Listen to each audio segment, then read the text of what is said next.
Hi, it's Paul Brown here from Wealth21. Hope you're all keeping well. We are approaching the middle of June and end of financial year. So this presentation will run through a couple of things on end of financial year. We'll just update on the coronavirus pandemic, have a look at the economy and also the markets. Firstly, importantly, any information in this presentation is just general information only. If you've got any questions on your specific circumstances, please give us a call or seek assistance from an authorised financial advisor.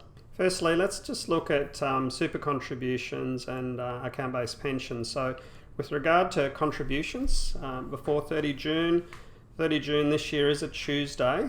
So we did send out an email on the 27th of May with lots of details relating to superannuation contributions and the various rules. So please contact us if you need advice or assistance with doing anything with regard to superannuation before 30 June. Moving on now to minimum pension standards for account-based pensions. One of the measures that the government introduced in response to the pandemic was reducing the minimum pension payments for account-based pensions by 50%. So for example, if you're age 65 to 75, typically your minimum was 5% of the balance. So that has been reduced effectively to 2.5%. And for other ages, the same applies. So some of you I know have already elected to reduce your pension for the 1920 financial year, and these rules also apply in the next financial year. So what pension plans will automatically do is if you have set your pension to be the minimum pension payment, it will automatically reduce to the reduced minimum pension from 1 July 2020, which may mean in some cases your income will be half what it was in this current financial year. So please contact us if you do want to retain similar pension income from 1 July 2020 and we can assist you with that. Moving on now to the COVID pandemic. This is a chart of Australia's progress. So the blue line here shows the accumulated cases. The recovered cases are here, and the active cases down here. So just looking at the actual numbers, in Australia we have had 7,290 confirmed cases.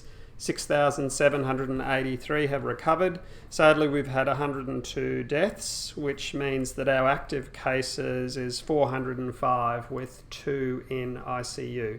So the Australian government and the state governments have taken strong measures to control the pandemic, and that has been effective in reducing the amount of deaths and controlling the outbreak. This chart here is from a site called Our World in Data, which I found you can Google it, and it provides global comparative data on a range of things, including the COVID-19 cases. So this chart here, I've selected a number of countries of interest, and this compares the cumulative cases per million people. So it takes into account the population of the country. So Australia down the bottom here, you can see that they've done a very good job. I mean, as we've discussed, our measures have been effective in controlling the spread of the virus.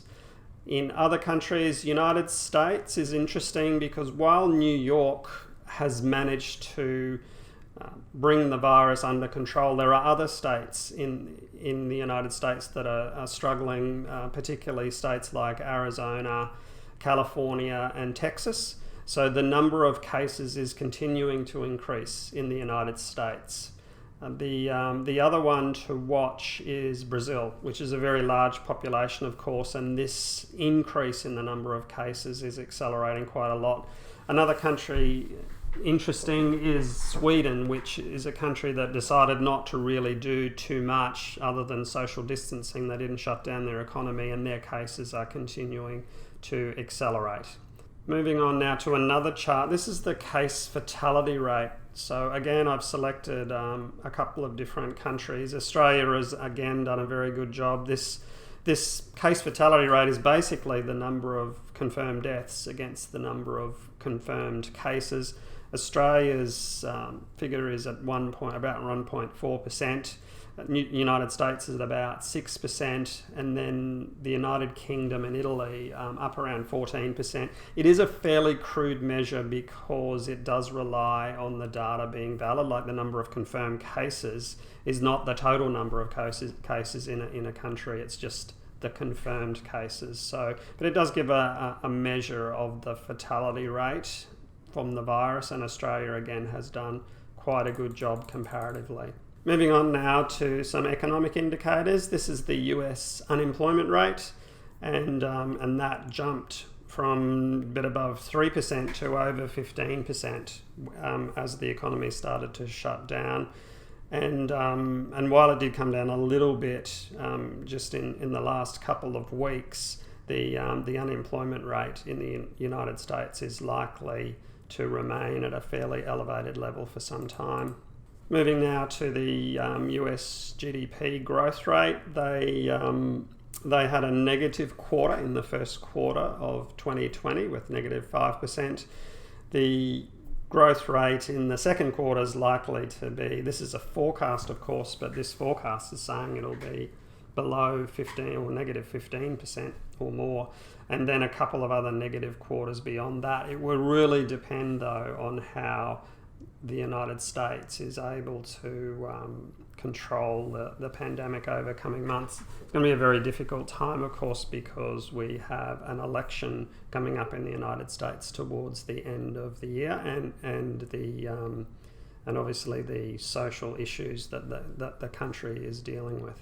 Moving next to the Australian unemployment rate, it's currently at 6.2%. We expect that to increase over coming months.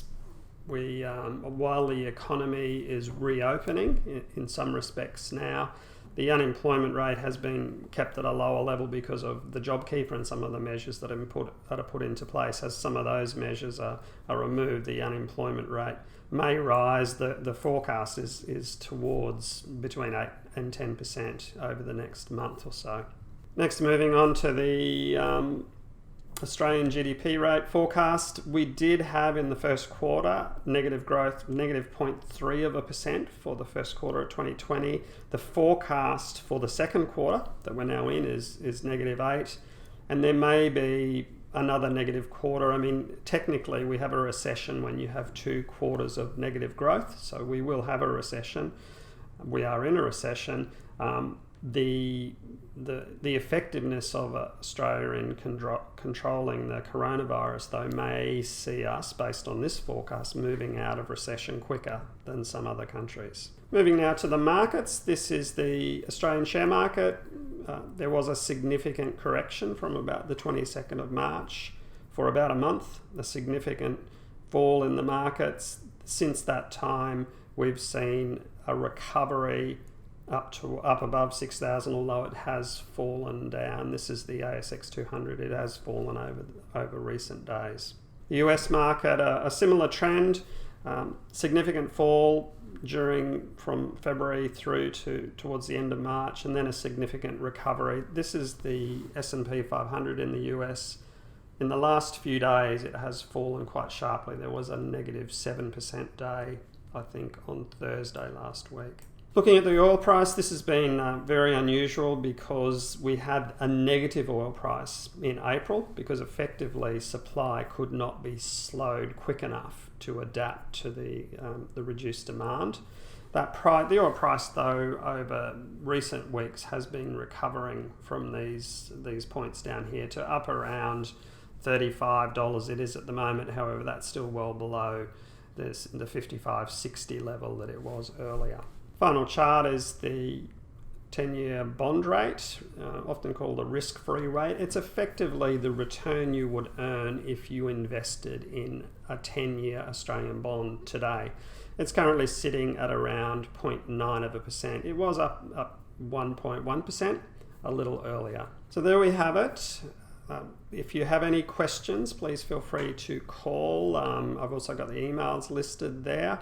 We've been doing many Zoom meetings, of course, and that's been working quite well. We'll continue to do that. However, if you do want to come into the office, we feel we can safely look after you, managing the physical distancing and so on. So if you do want to come into the office, please feel free to give us a call. That's it for the moment. So if you've got any questions, we're always here to help. Thank you. Take care.